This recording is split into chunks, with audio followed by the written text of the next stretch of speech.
नमस्कार। हम लोग बीएड सेकेंड ईयर हम लोग थे कि जो समावेशी शिक्षा के अंतर्गत चुनौतियां पढ़ रहे थे। कल हम लोगों ने एक देखी थी, कल चुनौती एक पढ़ी थी, शून्य अस्वीकृति। आज हम दूसरी चुनौती को देखेंगे जो कि है आधारभूत संरचना के लिए बाधा रहित वातावरण की सुगम पहुंच।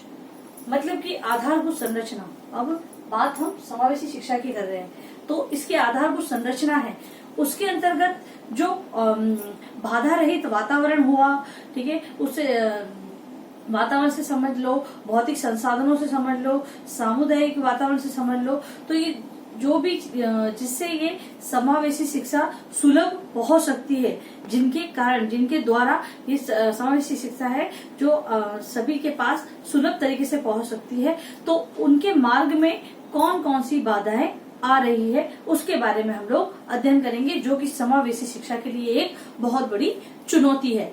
तो उसके अंतर्गत देखेंगे भौतिक संसाधनों से संबंधित बाधाएं। अब भौतिक संसाधन मतलब कि बिजली व्यवस्था हो गई, पेयजल व्यवस्था हो गई, फर्नीचर से संबंधित व्यवस्था हो गई। तो अगर इन सब की व्यवस्था, क्योंकि जो समावेशी शिक्षा है वो सामान्य और विशिष्ट बालकों दोनों को साथ में दी जा रही है, तो यहाँ पर विशिष्ट बालकों के लिए व्यवस्था करनी जरूरी है। सामान्य बालकों को तो हम लोग एडजस्ट कर लेंगे, लेकिन विशिष्ट बालकों के लिए थोड़ा विशिष्ट सामग्री का हमको यूज करना पड़ेगा। या फिर कहें कि फर्नीचर की बात है, कहें चेयर की बात करें, तो उनके लिए अगर वो व्हील चेयर वगैरह पे चलते तो स्पेशल चेयर की व्यवस्था कक्ष में करनी पड़ेगी। तो भौतिक संसाधन होते वो क्या करते हैं, बाधा पहुंचाते हैं। ऐसी व्यवस्था होती नहीं है विद्यालयों में, तो ये बच्चे विद्यालय जा नहीं पाते हैं और शिक्षा प्राप्त नहीं कर पाते हैं। तो ये सबसे बड़ी चुनौती, क्योंकि सभी विद्यालयों में इस प्रकार की व्यवस्था हो ऐसा संभव नहीं है। हालांकि आज गवर्नमेंट ने जो समावेशी शिक्षा पे बहुत ही जोर दिया है और लगभग जोधपुर, अजमेर है, जयपुर है, यहाँ पर गवर्नमेंट के जो समावेशी विद्यालय खुल भी चुके हैं। फिर बात आती है सामुदायिक सहयोग संबंधी बाधाएं। अब सामुदायिक सहयोग मतलब कि जो बालक है वो समाज से आ रहा है, शिक्षक है वो भी समाज का अंग है, तो समुदाय है वो इनको आगे बढ़ने नहीं देता है, इनको हीन भावना से देखता है, या फिर जो समाज की विचारधारा है उसके कारण ये बच्चे पढ़ नहीं पाते हैं, जो कि समावेशी शिक्षा के लिए एक चुनौती है। फिर बात आती है अभिभावक सहयोग संबंधी। जब ये समाज इन चीजों को हीन भावना से देखता है या घृणित दृष्टि से देखता है, तो ये अपने बालकों की क्यों मजाक उड़वाएं, इस प्रकार की स्थिति उत्पन्न नहीं होने देते हैं और ये बच्चों को विद्यालय नहीं भेजते हैं। और इसी कारण बच्चे क्या करते हैं, शिक्षा प्राप्त नहीं कर पाते हैं इस प्रकार के बालक। तो ये क्या है कि एक समावेशी शिक्षा के लिए चुनौती बनी हुई है। फिर है दृष्टिकोण संबंधी बाधाएं।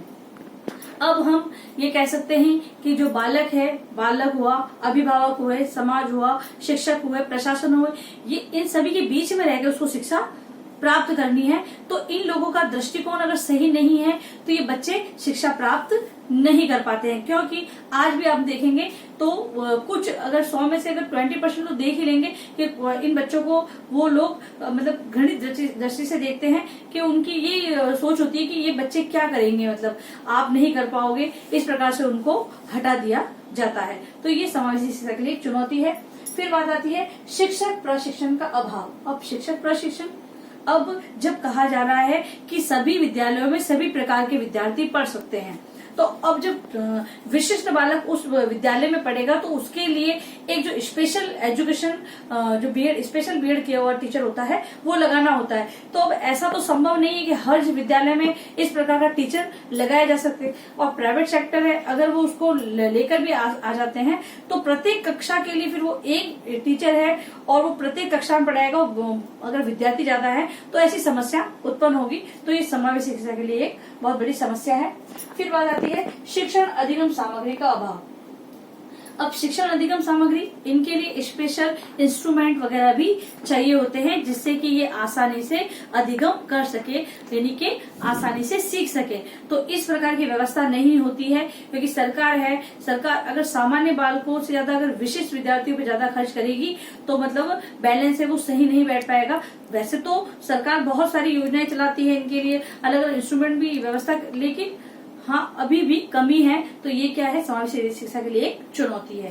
फिर बात आती है नवाचारों के ज्ञान का अभाव। अब जो शिक्षक है वो नवाचारों से युक्त नहीं होते हैं, यानी कि क्योंकि वो बहुत से लोग होते हैं जो प्रशिक्षण सही प्रकार से नहीं लेते हैं, यानी कि सही प्रकार से पढ़ाने का कार्य नहीं कर पाते, ये शिक्षक शिक्षा नहीं लेते हैं। तो इस कारण ये समस्या आती है कि वो नवाचारों से अवगत नहीं होते हैं। वो केवल पढ़ाई करके और अपनी गवर्नमेंट जॉब या फिर जॉब तो ले लेते हैं, मतलब डिग्री तो ले लेते हैं, लेकिन डिग्री लेकर जॉब ले लेते हैं, लेकिन वो नवाचारों से अवगत नहीं होते, इसलिए ये समस्या उत्पन्न होती है। तो ये तो सारे हैं उसके मार्ग की बाधाएं।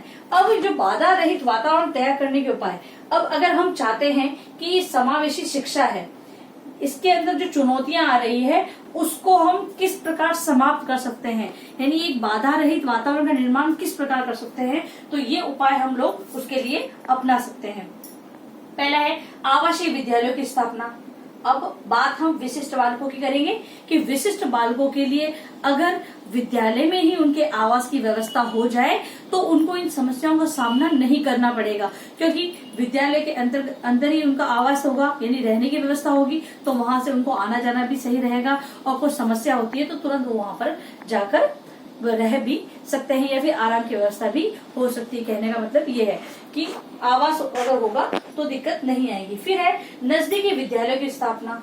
अगर 100% अगर आवासीय विद्यालय नहीं बनाए जाते हैं तो जो इनके विद्यालय हैं वो पास पास में बनाए जाए, मतलब कि भाई कहा जा रहा है कि जो इंक्लूसिव एजुकेशन दी जा रही है वो उसके लिए विद्यालय बनाए जा रहे हैं, वहां पर स्पेशल टीचर लगाए जा रहे हैं। जयपुर में, जोधपुर में भी है और जयपुर में भी है ये विद्यालय गवर्नमेंट की तरफ से, तो वहां पर स्पेशल टीचर लगाने पड़ रहे हैं। लेकिन अभी तक ऐसी व्यवस्था नहीं कि हर जिले के अंदर ये स्कूल बन गए और पास पास गांव में पास पास बने। तो ये कहा जा रहा है कि अगर नजदीकी विद्यालय होंगे तो वहां पर ये सही होगा, यानी कि उपाय होगा, यानी समावेशी शिक्षा सही तरीके से हो पाएगी।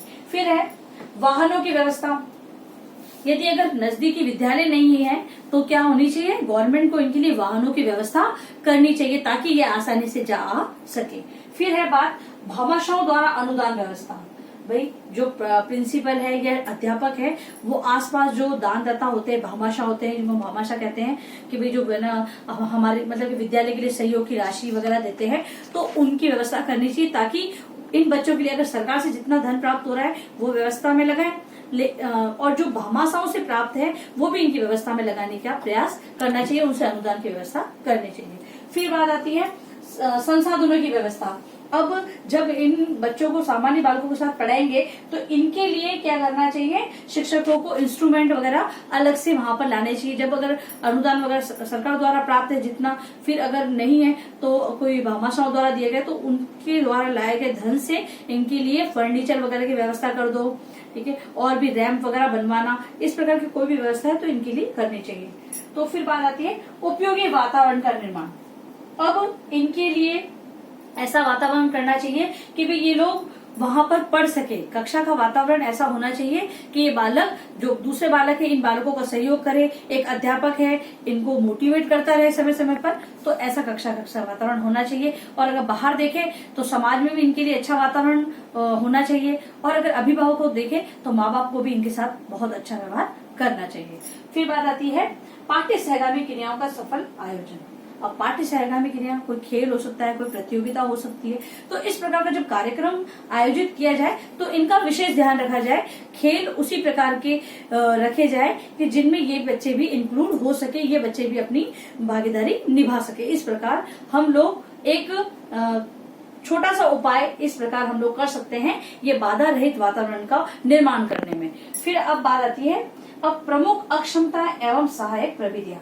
प्रमुख अक्षमताएं मतलब जो विशिष्ट बालक है वो किस किस प्रकार से बाधित होते हैं, मतलब क्या क्या उनका अंग दिव्यांग होता है, तो वो बाधाएं एवं उनके सहायक प्रविधियां, मतलब उनको पढ़ाएंगे किस प्रकार, किस तरीके से हम उनको अधिगम करवा सकते हैं, तो वो बात आ रही है। तो इनके अंदर होती है श्रवण अक्षमता, मतलब कि सुनने में इनको बाधा होती है, यानी सुन सही नहीं पाते हैं। तो इनके लिए सरकार के द्वारा या फिर आप कहें तो कोई दान द्वारा, मतलब कि भामाशाहों द्वारा इनके जो कान में है इस प्रकार की मशीन लगा दी जाए ताकि ये आसानी से अधिगम कार्य कर सके, या फिर इनके लिए ज्यादा से ज्यादा अगर जो इनकी जो भाषा होती है उसके द्वारा इनको पढ़ाया जाए और इनको अधिक से अधिक लिखित कार्य करवाया जाए। इस प्रकार इनकी पढ़ाने की विधि ये होती है, और इनका श्रवण यानी कानों में बाधा उत्पन्न होती है। फिर बात आती है गत्यात्मक कौशल संबंधी अक्षमता। अब गत्यात्मक यानी गति से संबंधित, जिनको पैरों में प्रॉब्लम होती है वो गत्यात्मक जो अक्षमता होती है वो पैरों के अंदर प्रॉब्लम होती है वो गत्यात्मक अक्षमता कहलाती है। अब इनको पढ़ाने में कहाँ प्रॉब्लम आती है, क्योंकि ये चलकर नहीं आ पाते बालक, तो इनके लिए व्हील चेयर की व्यवस्था, कक्षा में इनके लिए स्पेशल चेयर की व्यवस्था होनी चाहिए और इनके लिए पास में ही शौचालय वगैरह की व्यवस्था करवानी चाहिए और इनके लिए जो जब एंटर होते हैं तो इनके लिए रैंप की व्यवस्था होनी चाहिए। इस प्रकार की इनके लिए व्यवस्था होनी चाहिए, तो ये अच्छी तरीके से पढ़ाई कर सकेंगे। फिर बात आती है दृष्टि अक्षमता। दृष्टि अक्षमता मतलब कि जिनको देखने में प्रॉब्लम होती है तो उनके लिए चश्मे की व्यवस्था होनी चाहिए, या और जो बोर्ड है, जो लिखित कार्य हो रहा है वो भी इनके अनुसार ही करवाना चाहिए। और अगर जिनको बिल्कुल नहीं दिखता है तो उनके लिए ब्रेल लिपि का प्रयोग करना चाहिए। और बात ये भी है कि इनके लिए जो रिकॉर्ड किए हुए टैप होते हैं उनका प्रयोग भी हम लोग पढ़ाने के अंदर कर सकते हैं। तो ये थी अक्षमता और इनकी विधियां। अब बात आती है गृह कार्य प्रश्न की। आधारभूत संरचना की बाधाएं क्या है? आधारभूत संरचना की बाधाएं क्या है? बाधा रहित वातावरण तैयार करने के उपाय बताते हुए प्रमुख अक्षमताएं एवं सहायक प्रविधियां लिखिए। और आप लोगों से निवेदन है कि आप लोग घर से जब भी बाहर जाए तो मास्क का प्रयोग करें या फिर अपने फेस को कवर करके जाएं। अगर आप कहीं जाते हैं तो आपस में कम से कम 6 फीट की दूरी बनाए रखें। और अगर यदि आप सार्वजनिक स्थल पर गए हैं और यदि आपने किसी चीज को छुआ है तो आप अपने हाथों को अच्छे से साबुन से धोएं या फिर सैनिटाइज करें। धन्यवाद।